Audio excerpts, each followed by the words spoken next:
जो last class में हमने एंगुलर मोमेंटम डिस्कस किया था, angular momentum of a particle जिसका लीनियर मोमेंटम p है, किसी पॉइंट के अबाउट जिसका पोजीशन वेक्टर r होगा, पार्टिकल का जिस पॉइंट के अबाउट निकालना उस पॉइंट से, this is defined as this. अगर कोई बॉडी किसी एक्सिस के अबाउट रोटेट कर एंगुलर वेलोसिटी ओमेगा से, इसका एंगुलर मोमेंटम हो जाएगा L इज इक्वल टू, हमने कहा था I ओमेगा। देन हमने डिस्कस किया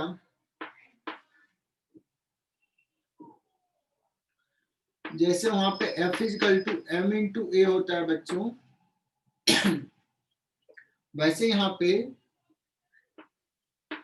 टॉ is equal to I alpha होता है,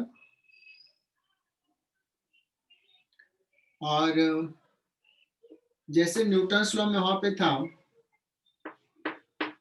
F is equal to dp by dt, similarly tau is equal to यहाँ पे हो जाएगा dl बाई dt। क्लियर? और फिर कहा if torque about an axis is zero, then किसी एक्सिस के बाद टॉर्क जीरो है, then angular momentum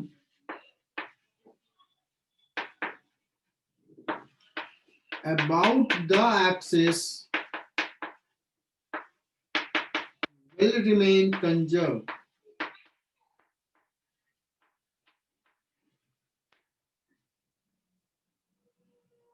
This is called principle of conservation of angular momentum.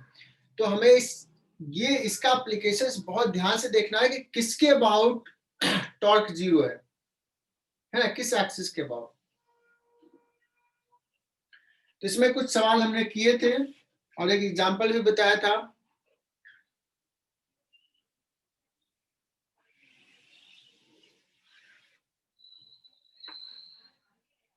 अब एक सवाल लेके चलते हैं, चूंकि आईआईटी का पूछा हुआ है तो नीट में आ सकता है as it is.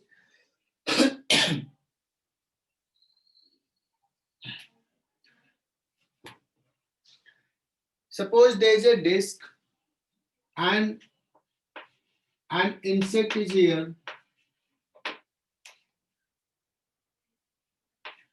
and this disk is rotating with angular velocity omega.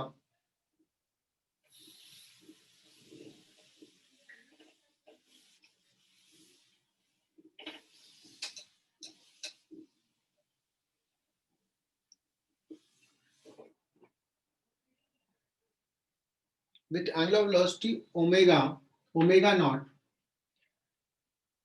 insect trim पे रेस्ट में initially. Now insect starts moving along a cord. अब ये इंसेक्ट यहां से ऐसे मूव करना शुरू किया, ऐसे ऐसे ऐसे। तो क्या इसका एंगुलर वेलोसिटी चेंज होगा टाइम के साथ? एंगुलर वेलोसिटी वर्सेस टाइम का एक रफ ग्राफ क्या होगा?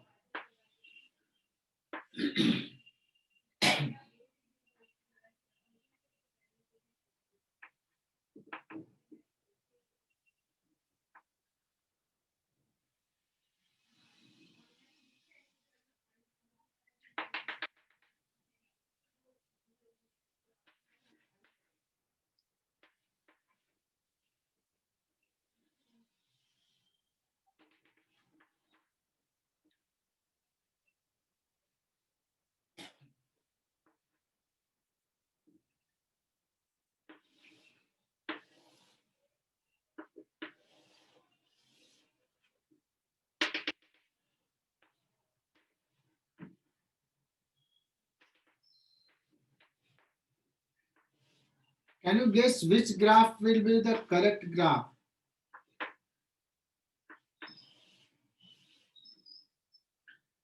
This is A, B, C, or D.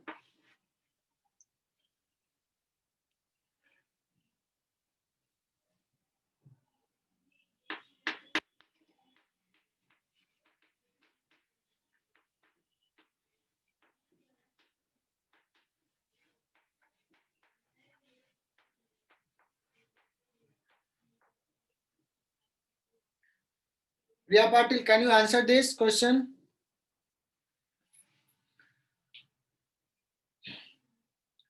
So, सवाल को फिर से रिपीट करते हैं क्योंकि सुनाई नहीं दे रहा होगा उस समय. There is a disk which is rotating about its vertical axis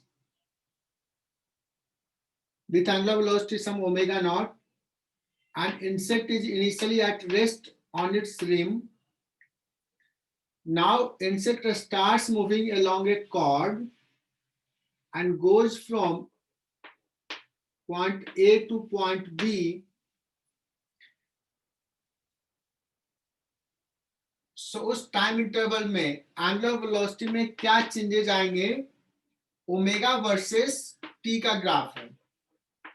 So which graph will best represent the variation of omega with time?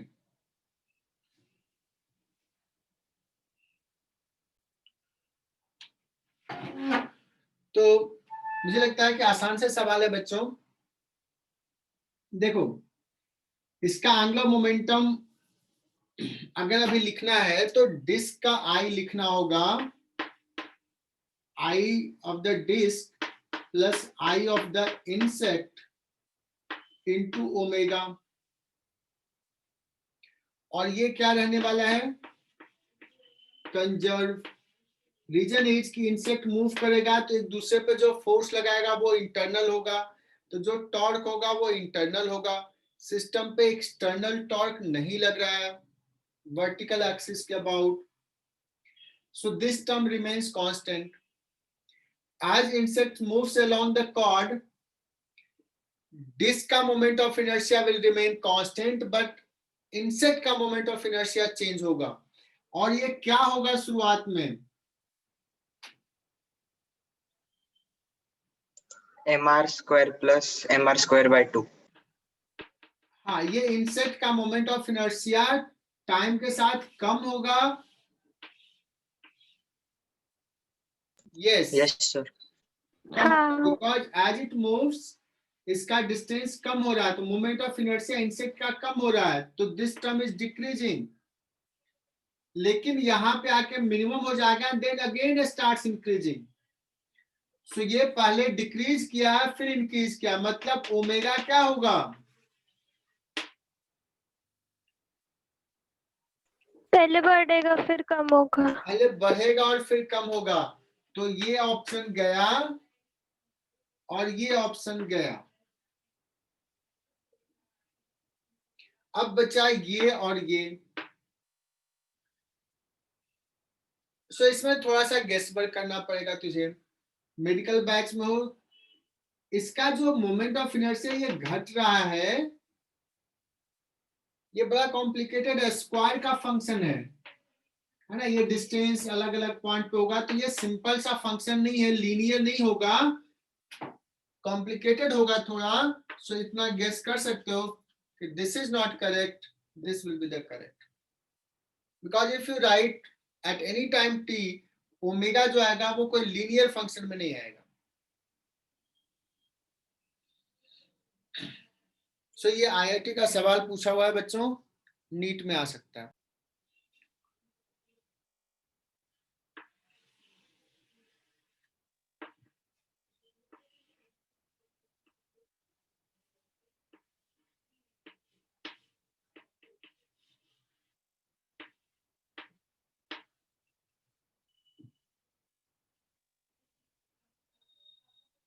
बच्चों एक और सवाल लेते हैं.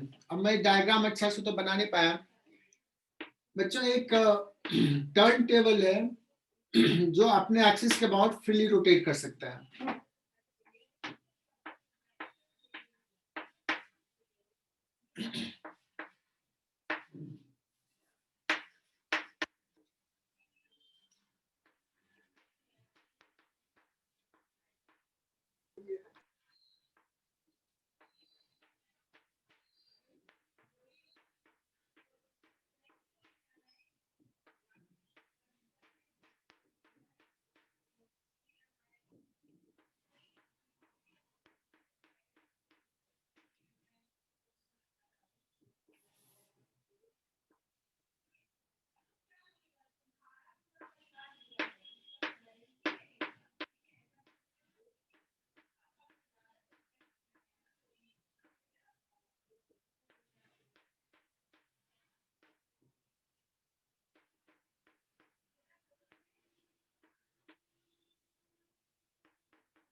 तो लिख रहे हो ये,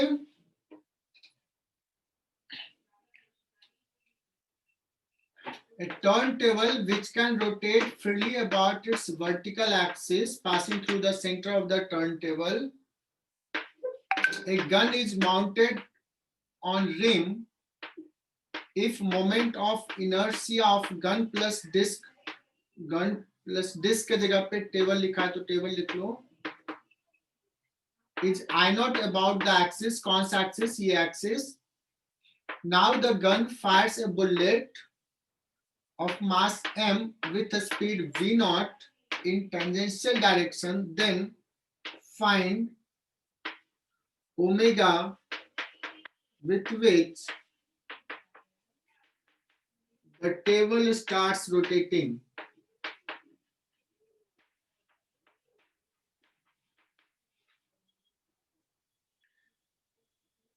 क्या बच्चों, अब बताओ ये गन अगर फायर किया तो ये एक दूसरे पे फोर्स लगाया बुलेट, हम gun plus bullet plus table को हम सिस्टम मान लेते हैं. Initially the system was at rest.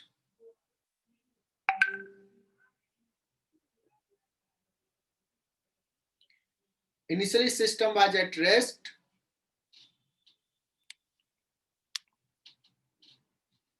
तो एंगुलर मोमेंटम इनिशियल 0 था,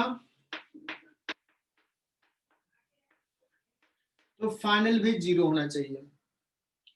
अब टेंजेंशियल डायरेक्शन में ये बुलेट फायर किया इधर v नॉट वेलोसिटी से m मास का, तो यू कैन गेस कि ये इधर रोटेट करना शुरू करेगा, बिकॉज r क्रॉस p इसका एंगुलर मोमेंटम इधर होगा, तो disk must gain angular momentum into the plane. इसका मोमेंटम क्या लिखेंगे बच्चों, m. अच्छा इसका रेडियस भी दिया रहेगा r, m v not into r. ये सही लिखा क्या,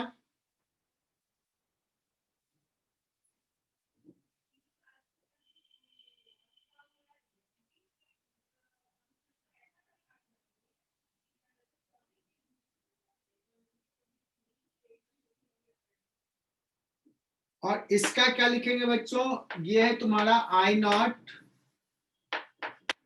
इंटू ओमेगा, लेकिन इसका साइन माइनस अपोजिट एक्शन में हमने मान लिया। तो बहुत ही सिंपल सा आ गया, I not omega is equal to M V not R, omega is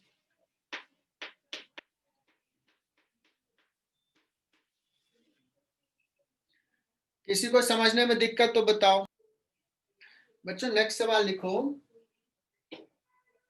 there is a disk which is rotating about its vertical axis with angular velocity omega naught.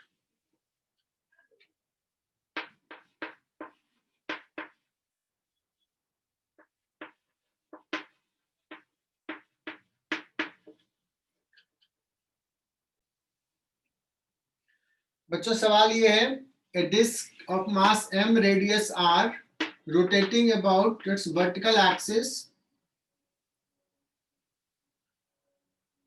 with angular velocity omega naught. Now an identical disk is gently placed coaxially. अब एक और disc ऐसे लाया और इसके ऊपर रख दिया। अब बताओ ये रेस्ट में और ये मूव कर रहा था, दोनों के बीच में रिलेटिव स्लिपिंग होगा, तो ये थोड़ा स्लो डाउन होगा और इसको इस डायरेक्शन में एंगुलर वेलोसिटी मिलेगा। फिर इसका एंगुलर वेलोसिटी बढ़ते जाएगा, इसका घटते जाएगा, एक समय दोनों का कॉमन होगा, then relative slipping will seize.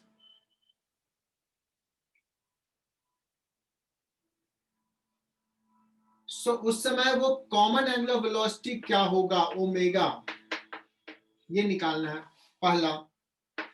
Omega naught by 2। Find the common angular velocity. दूसरा, find initial kinetic energy and final kinetic energy। and तीसरा सवाल, work done by friction on the system। बच्चों इतने सवाल हैं। इसमें हमने पूछा कि find the common angular velocity, तो जो फ्रिक्शन लगेगा बच्चों वो दोनों का क्या होगा, इंटरनल फोर्स है। फ्रिक्शन इस पे भी टॉर्क लगाएगा जो इसको रिटार्ड करेगा, एंगुलर रिटार्डेशन प्रोड्यूस होगा इसमें, इसको एंगुलर एक्सेलेरेशन प्रोड्यूस करेगा। लेकिन सिस्टम अगर ले लेते हैं तो उसका वो इंटरनल टॉर्क हो जाएगा। सो एंगुलर मोमेंटम चेंज नहीं होगा because of the friction between the two. तो इनिशियल एंगुलर मोमेंटम लिखते हैं बच्चों आई नॉट इंटू ओमेगा नॉट, सिर्फ ये रोटेट कर रहा है, ये नहीं कर रहा है। इसका तो जीरो था, बाद में दोनों आइडेंटिकल है तो टोटल हो जाएगा 2i0 moment of inertia into omega. So omega आ गया तुम्हारा ओमेगा नॉट बाई 2। तो ये पहला क्वेश्चन सॉल्व। दूसरा सवाल,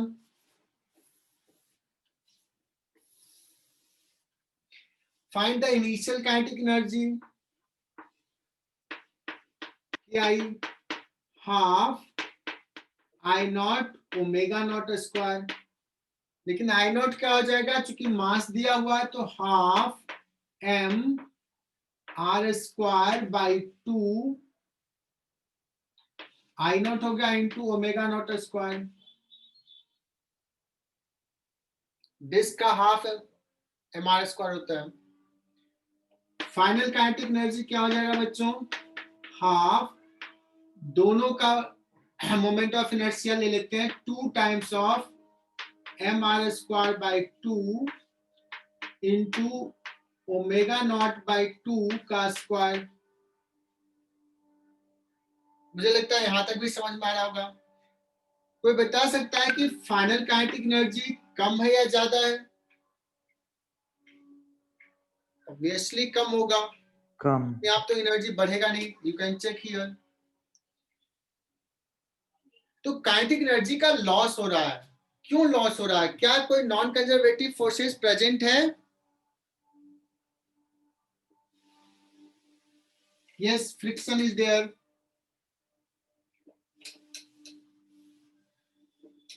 तो अगर फ्रिक्शन है बच्चों, तो फ्रिक्शन ने कुछ सिस्टम पे वर्क किया होगा।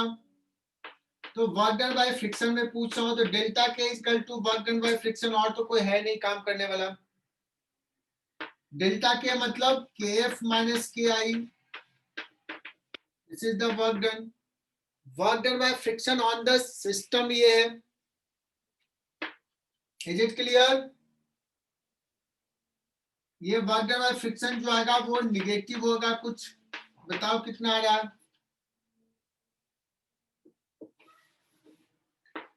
चेक करके बताओ, ये आ रहा होगा माइनस, जितना ये उसका हाफ चला जाएगा, 1/8 m r square omega naught square. Is it correct? Check करके बताओ। Yes, sir. Yes, sir. Yes sir. Good. अब मान लो तुम्हें इतना हमने पढ़ा दिया, लेकिन नीट में ना थोड़ा ट्विस्ट करके पूछ लिया, थोड़ा डिफरेंट पूछ लिया। नीट में पूछ लिया find work done by friction on the second disk, मतलब जो दूसरा पुट किया। तो अभी हमने सिस्टम का पूछा बच्चों, तो सिस्टम का चेंज इन काइनेटिक एनर्जी लिखा। क्या सेकेंड डिस्क पे फ्रिक्शन फोर्स 0 वर्क कर रहा है, कि पॉजिटिव वर्क कर रहा है, कि निगेटिव वर्क कर रहा है? This is the second disk. Positive. Positive work कर रहा है। बहुत बढ़िया प्रिया पाटिल, बहुत सही जवाब दी। क्योंकि उसके काइनेटिक एनर्जी को वो बढ़ा रहा है, वही तो है जो उसमें एंगुलर एक्सेलरेशन प्रोड्यूस कर रहा है, फ्रिक्शन ही। तो friction is doing positive work on this, and how much work done by friction on second disk, that is equal to change in kinetic energy of the second disk. तो final kinetic energy half m r square by 2 half I omega naught by 2 का square, और initial kinetic energy 0 है ना। अगर सवाल रहता कि work done by friction on first disc,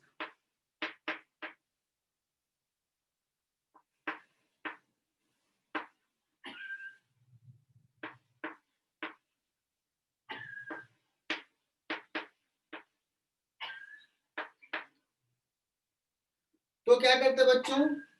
first disk का भी चेंज काइनेटिक एनर्जी, तो फाइनल तो half m r square by 2 into omega not by 2 का square, this is final, minus initial half m r square by 2 into omega naught square.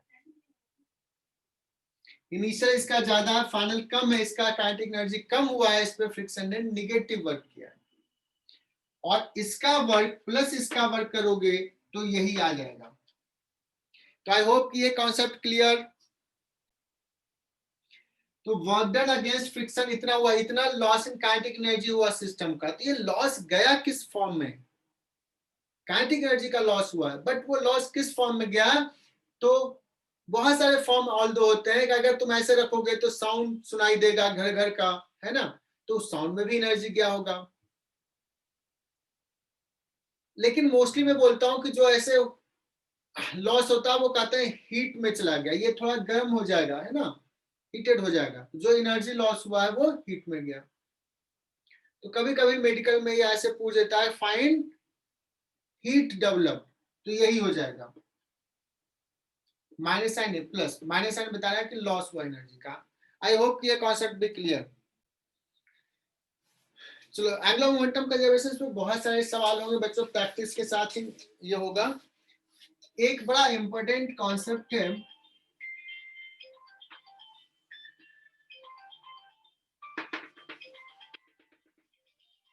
Conical pendulum.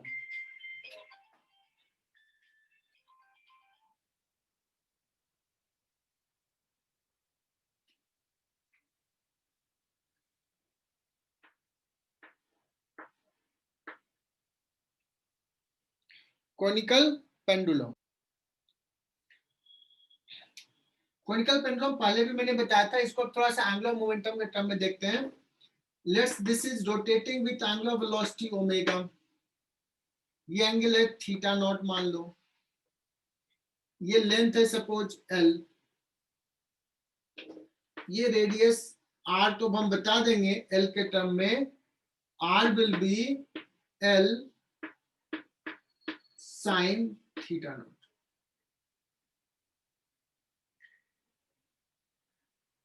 Clear?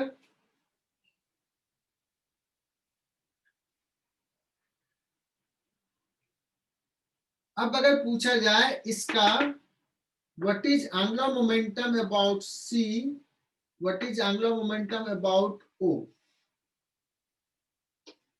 तो ये थोड़ा समझने वाली बात है।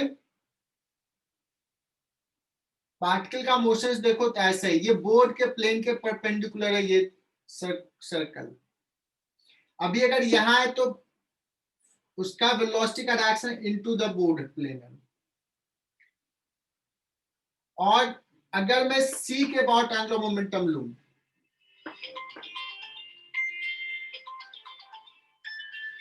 एक सेकंड, हाँ, तो ये डिस्कस कर रहे थे बच्चों की सी के अबाउट एंगुलर मोमेंटम लिखना है तो देखना आर और क्रॉस पी किधर है, इनटू द प्लेन, तो आर और वेलोसिटी के बीच में कितना एंगल होगा, 90 डिग्री होगा। आयुष ये क्लियर हो रहा है क्या? हाँ sir. Angular momentum about C, L C जो हो जाएगा वो हो जाएगा आर हो गया बच्चों एल साइन थीटा, ये आर ही अभी लिख देता हूं, आर ये डिस्टेंस है R into M into omega से रोटेट कर रहा है, ओमेगा इंटू आर, ये हो गया वेलोसिटी आर ओमेगा, है ना। और डायरेक्शन किधर हो गया इसका, आर क्रॉस पी ऊपर के कैप, क्लियर ना। और अभी जब ऐसे करके ऐसे भी आ रहा है, यहां भी है तो भी वैसा ही डायरेक्शन होगा, यहां है तो भी वैसा ही डायरेक्शन होगा। That means L about C will remain constant as omega is constant, और डायरेक्शन भी कांस्टेंट है, कांस्टेंट ओमेगा से रोटेट कर रहा है। लेकिन अगर पूछा जाए what about the angular momentum about O,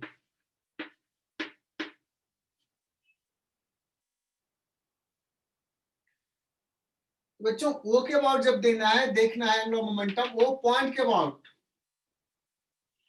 तो दिस इज R और ये वेलोसिटी होगा ओमेगा आर, इसके बीच में भी एंगल 90 है because velocity into the plane और ये जो रेडियस है बोर्ड के प्लेन में।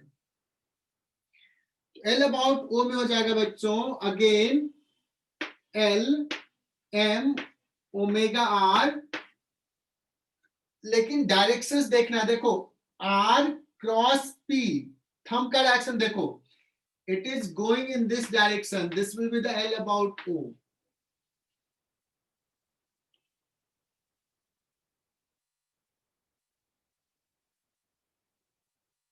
ये समझ में आया क्या? आर क्रॉस पी, थंब जो है वो इस लाइन के परपेंडिकुलर जा रहा है, इसको कुछ एन कैप लिख देता हूं। n cap is unit vector in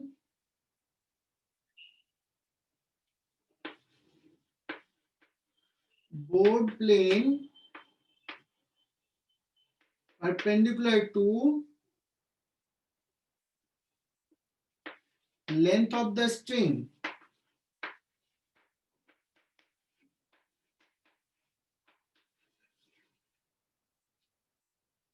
perpendicular to length of the string.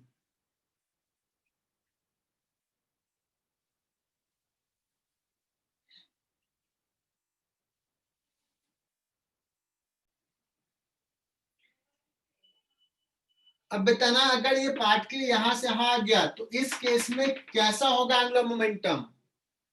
Are और यहां पे हो जाएगा out of the plane velocity r cross p, direction यहां पे इधर हो जाएगा।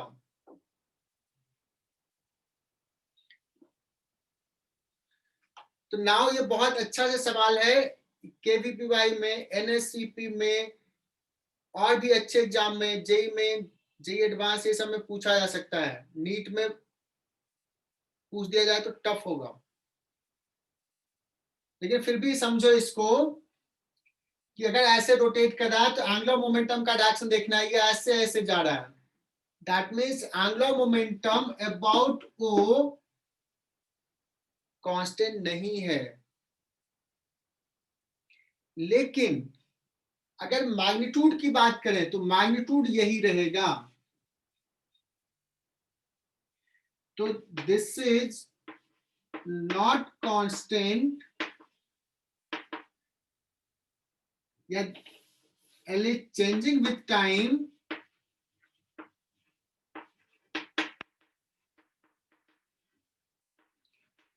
but as direction is changing, but magnitude remain constant.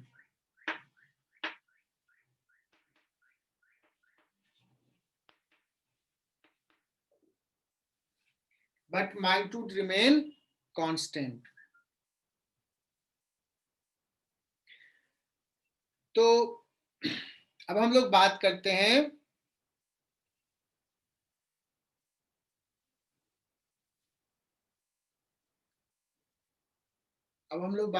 बच्चों कि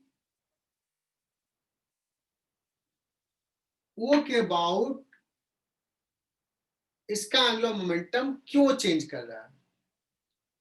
अगर एंगुलर मोमेंटम चेंज हो रहा है दैट मींस उस पे एक टॉर्क है ना। जैसे अगर लीनियर मोमेंटम किसी पार्टिकल का चेंज करता है तो उस पे एक नेट फोर्स है। तो क्या O के अबाउट इस पार्टिकल पे एक नेट टॉर्क लग रहा है? तो यहां से नीचे लिखना है, चूंकि चेंज हो रहा है that means there will be net torque about O। Because जब टॉर्क की बात करेंगे तो जरूर बताना पड़ेगा कि किस एक्सिस के अबाउट, किस पॉइंट के अबाउट। तो O के अबाउट टॉर्क होगा, कौन सा टॉर्क है, लेट्स सी। इस पे फोर्स कौन सा लग रहा है, T, और कौन सा फोर्स है, mg। तो अगर मैं T की बात करूं तो T का तो टॉर्क 0 होगा, बिकॉज उसी पॉइंट से पास कर रहा है लाइन ऑफ एक्शन, है ना। तो बचा कौन सा force, torque mg। Yes, mg का होगा टॉर्क, mg का mg इंटू दिस डिस्टेंस होगा r क्रॉस f। किधर है बच्चों, r cross f into the plane.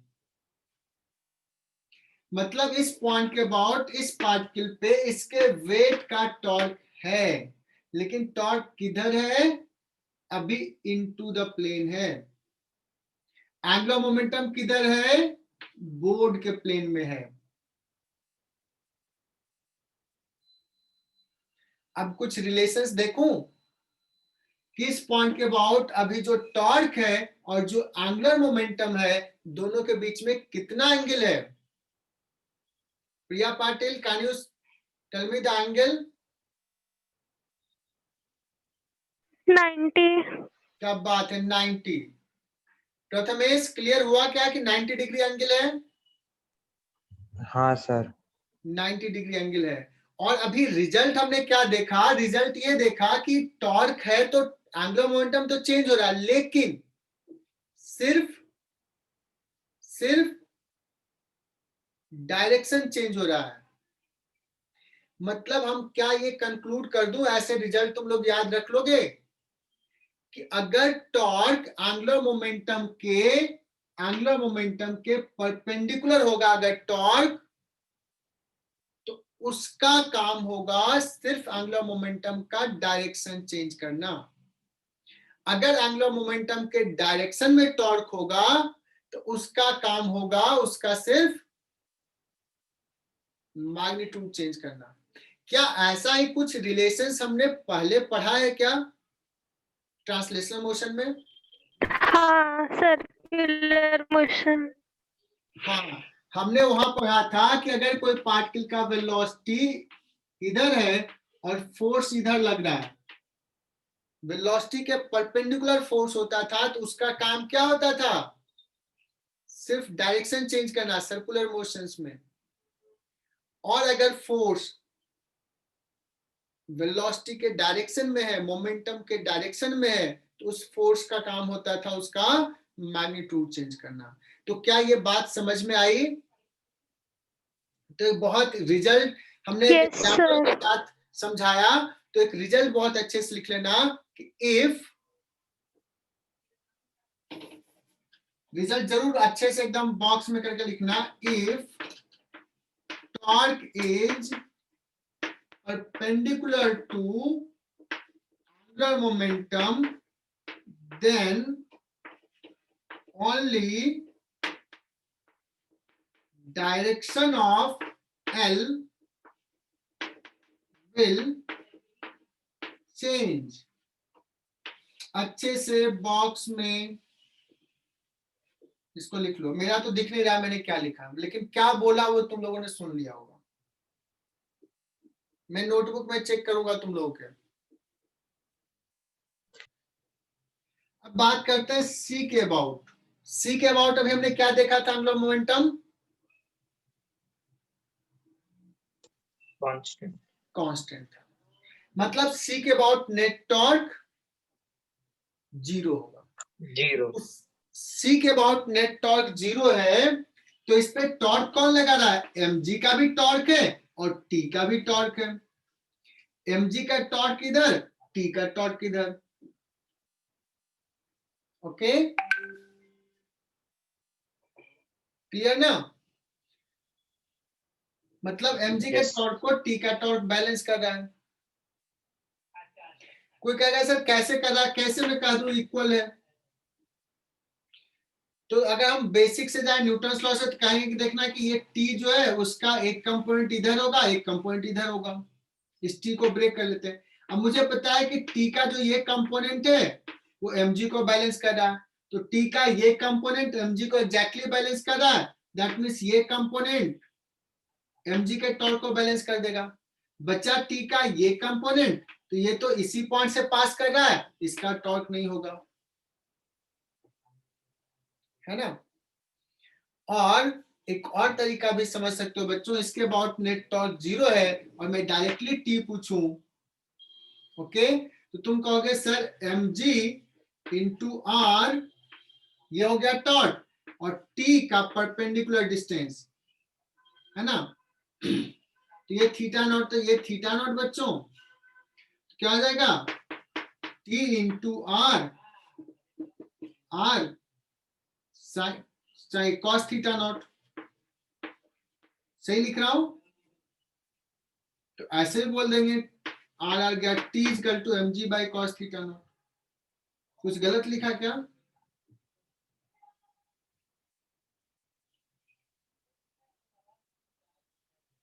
और पर ऐसे भी टी को रिजॉल्व करते थे, ऐसे भी बोल सकते हैं।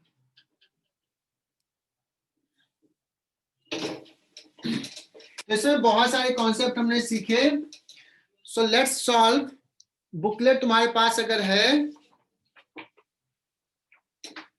तो बुकलेट में क्वेश्चन नंबर 32 और 33 जरूर सॉल्व कर लेना।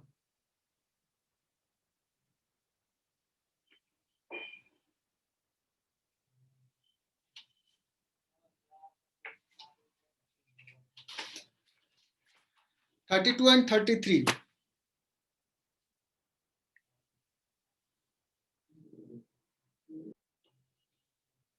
बच्चों एक सवाल लेते हैं एंगुलर मोमेंटम कंजर्वेशन पे ही।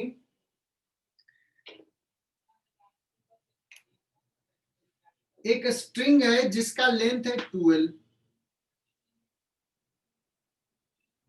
और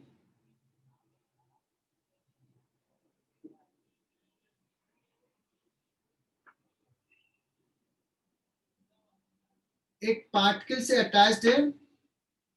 इस पॉइंट पे फिक्स कर दिया स्ट्रिंग को और इस पार्टिकल का मास है, इसको दे दिया velocity v0 along x axis.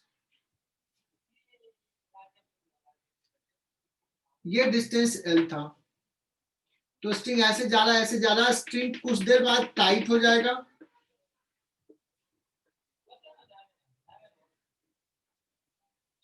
कुछ देर बाद टाइट हो जाएगा तो उसके बाद क्या अभी भी इधर जाएगा या उसके बाद टाइट होने के बाद जस्ट बाद इसका वेलोसिटी इधर हो जाएगा लेंथ के परपेंडिकुलर। बिकॉज ये फिक्स्ड है तो इधर तो जा नहीं सकता है। तो निकालना है कि find velocity of ball just after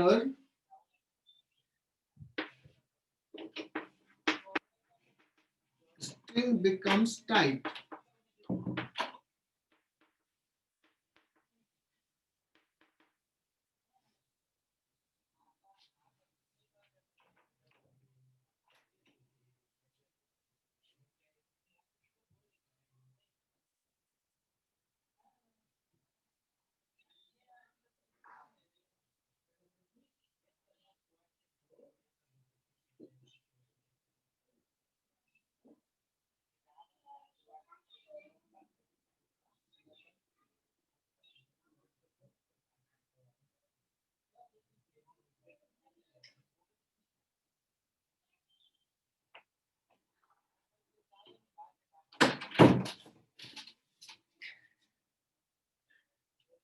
ठीक है, find velocity of the ball just after string becomes tight. तो देखो सबसे पहला कॉन्सेप्ट हमने लिखा कि इसका वेलोसिटी इधर नहीं रहेगा, ये हो जाएगा। अब देखते हैं इस पे फोर्स कौन सा लगा है। पार्टिकल पे फोर्स लगा है टेंशन। क्या पार्टिकल का लीनियर मोमेंटम कंजर्व रहेगा? कहोगे नहीं सर नहीं रहेगा, बिकॉज पार्टिकल पे एक नेट फोर्स लगा है।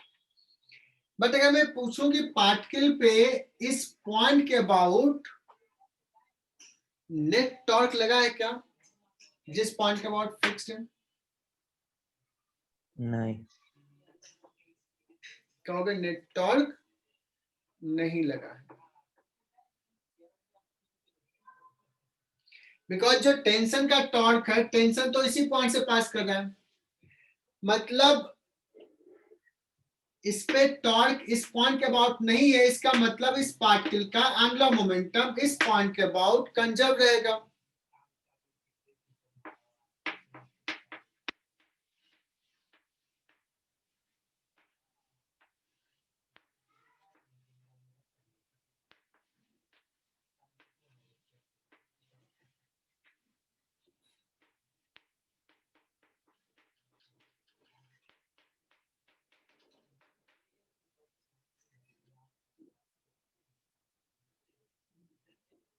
Initial angular momentum is equal to final angular momentum.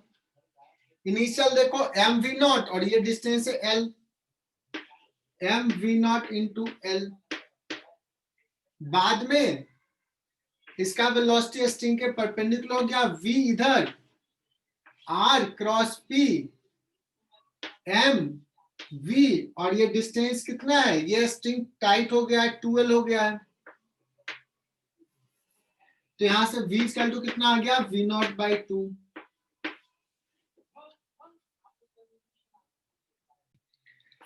अब बच्चों हम लोग फिर से ना टॉर्क पे एक बार फिर से आना था, एंगुलर मोमेंटम कंजर्वेशन कर लिया।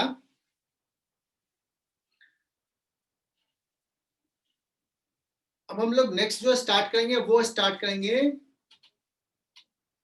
Combined translational rotational motion. Angular momentum conservation पे भी और भी सवाल करा सकते हैं, बहुत वेराइटीज है। टॉर्क पे भी हम कुछ और सवाल लेते हैं, बहुत एक टाइप के सवाल हमने डिस्कस नहीं किया था। टॉर्क पे तो बहुत छोटा सा सवाल डिस्कस किया था, बहुत कम ही।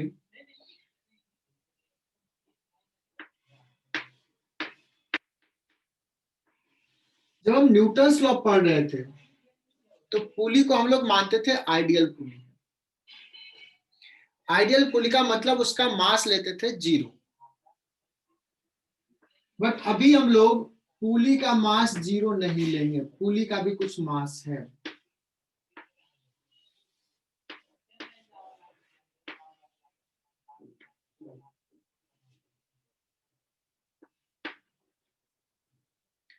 पुली का भी कुछ मास है, उसके कारण उसका कुछ मोमेंट ऑफ इनर्शिया होगा। Let's moment of inertia of the pulley is IP, but इसमें स्ट्रिंग पुली पे स्लिप नहीं करेगा।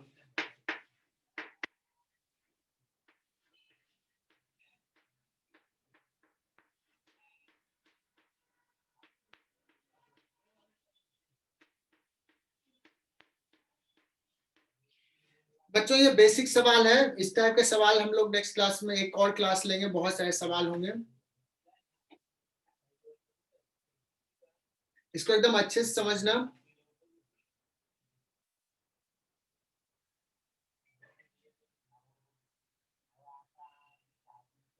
हम न्यूटन्स लॉ में स्ट्रिंग ये मासलेस था, फ्रीली मूव करता था, फ्रीली अभी भी मूव करेगा, एक्सेल के अबाउट टॉर्क नहीं रहेगा, एक्सेल के अबाउट फ्रिक्शन नहीं रहेगा, बट स्ट्रिंग का टेंशन दोनों साइड इस केस में अलग हो जाएगा। पूछोगे सर व्हाई? स्ट्रिंग स्लिप नहीं कर रहा तो ये रोटेट हो रहा है बच्चों, ये भी रोटेट करेगा। अगर इसमें एक्सेलेरेशन है तो इसका एंगुलर एक्सेलेरेशन होगा, इसका एंगुलर एक्सेलेरेशन होगा, तो एक्सेल के अबाउट इस पे एक टॉर्क लगेगा। अगर ये टेंशन दोनों साइड इक्वल हो गया तो टॉर्क तो 0 हो जाएगा, बिकॉज ये T इधर, ये T इधर। चूंकि इस पे नेट टॉर्क होगा, नेट टॉर्क प्रोड्यूस होना पड़ेगा, तो टेंशन दोनों साइड क्या हो जाएगा, डिफरेंट हो जाएगा। तो ये कॉन्सेप्ट क्लियर अमोल, कि जब हम रोटेशन मोशंस की बात कर रहे हैं, जब हम पुली का मास ले रहे हैं और वो रोटेट कर रहा है मास, वो एक्सलेट कर रहा है, एंगुलर एक्सेलेरेशन है उसमें, यहाँ पे फ्रिक्शन है, स्ट्रिंग स्लिप नहीं कर रहा पुली पे, तो स्ट्रिंग दोनों साइड के स्ट्रिंग में टेंशन डिफरेंट होगा, अनलाइक न्यूटन्स लॉ के सवाल में। आयुष यादव ये क्लियर? हाँ जी सर। गौरी यही राव?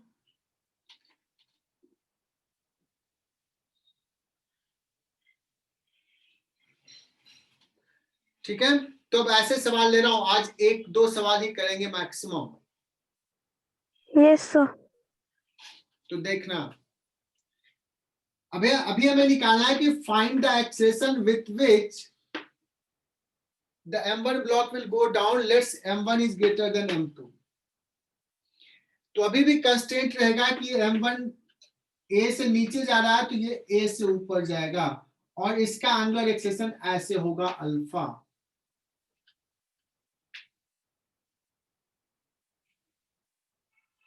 ऐसे रोटेट करेगा।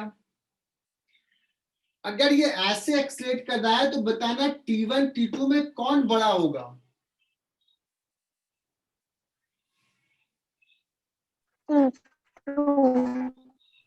T2 T2 T1 T2 में कौन बड़ा होगा अगर ऐसे रोटेट कर रहा है तो, मतलब इस पर नेट टॉर्क इधर है, T1 का टॉर्क इधर, T2 का टॉर्क इधर,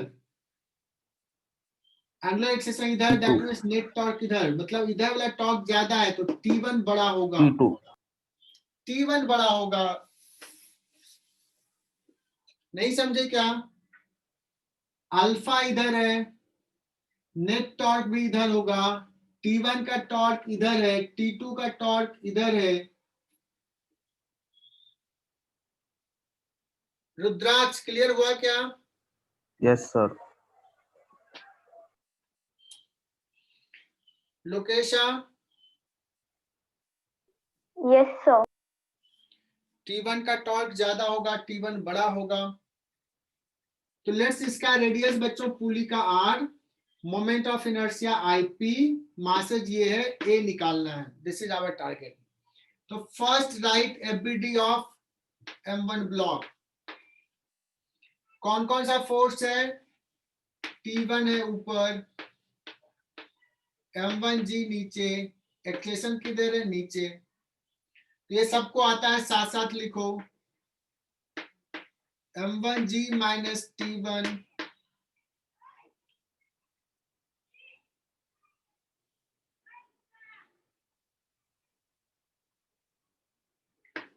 M1 into A,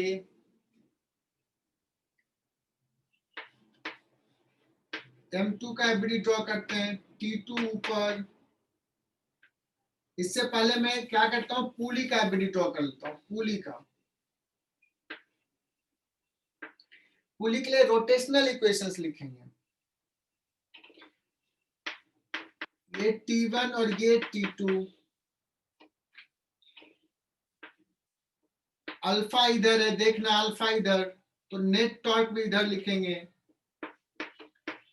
T1R minus T2R minus लिखेंगे, that is equal to IP into alpha. थोड़ा अरेंज कर लेते हैं,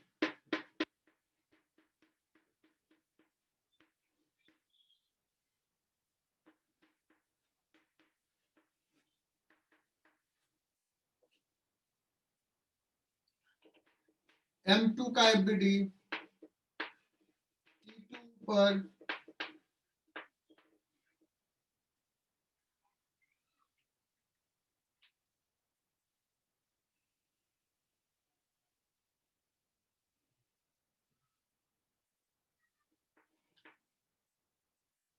एक्सेशन ऊपर है A, T2 माइनस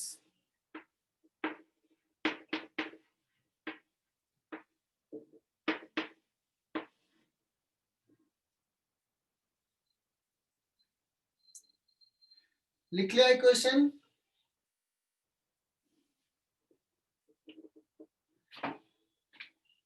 अभी देखना हमारे पास सपोज A निकालना है, how many unknowns are there?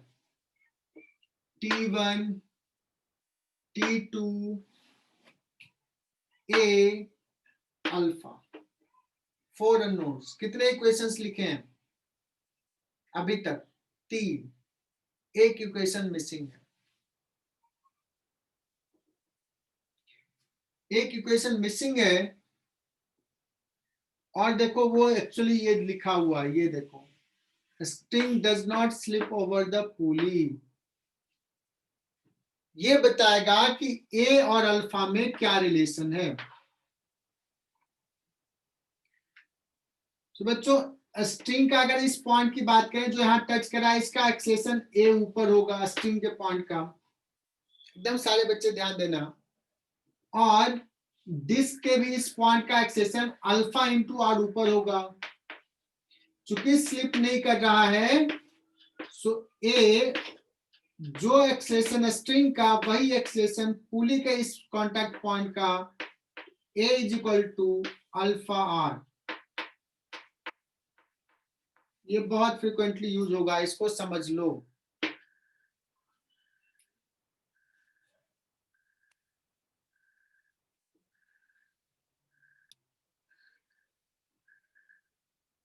अब देखो 1, 2 और 3, क्या करें, तीनों को ऐड कर देते हैं। कितना मजा आएगा यार, इतने अच्छे डायग्राम, इतने अच्छे विडी, कितना सारा इक्वेशंस।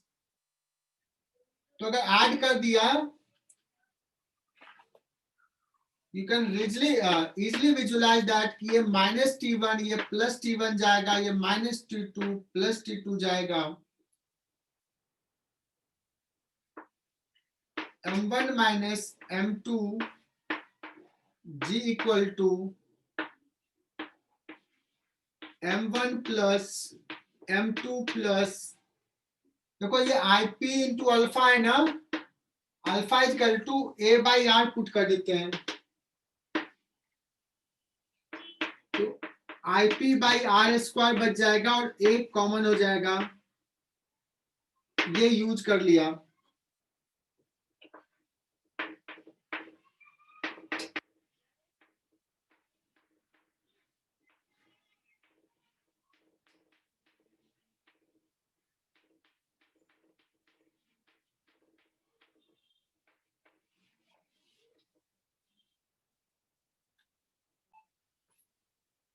तो ये तुम्हारा होमवर्क रहा, ये करके बताना मुझे। स्मूथ सरफेस है, म्यू इक्वल टू 0 है,